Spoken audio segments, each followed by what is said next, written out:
ಪ್ರತಿಯೊಬ್ಬರೂ ಸಂವಿಧಾನವನ್ನು ಗೌರವಿಸಬೇಕು ಎಂದು ಪಿಎಸ್ಐ ಜಿ ಪಾಂಡುರಂಗಪ್ಪ ಹೇಳಿದರು.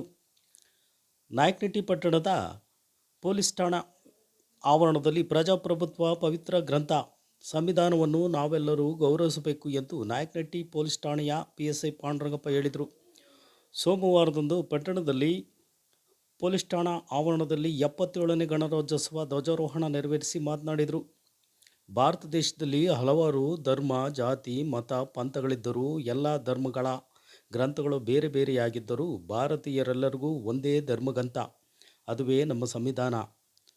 ಸಹಬಾಳ್ವೆ ನಡೆಸುವುದೇ ನಮ್ಮ ಕರ್ತವ್ಯವಾಗಿದೆ ಎಂದು ಹೇಳಿದರು. ಈ ಸಂದರ್ಭದಲ್ಲಿ ASI Dadapeer, RT Thippeswamy, Dhananjaya, police ಸಿಬ್ಬಂದಿಗಳಾದ ಭಾಷಾ, ರಾಘವೇಂದ್ರ, ಅಣ್ಣಪ್ಪ ನಾಯ್ಕ, ಕುಮಾರ್, ಶ್ರೀಹರಿ, ಹಾಲೇಶ್, ರಾಜು, ಸುರೇಶ್, ದೇವರಾಜ್ ಕೋಟೆ, ಲೋಹಿತ್, ರಾಮಂಜನಿ, ಶಿವರಾಜ್, ವೀರೇಶ್, ಹನುಮಂತು ಹಾಗೂ ಮಹಿಳಾ ಪೊಲೀಸ್ ಪೇದೆಗಳಾದ ಲಕ್ಷ್ಮೀ, ದೇವಿ, ಸುನೀತಾ, ಚೈತ್ರ ಇದ್ದರು.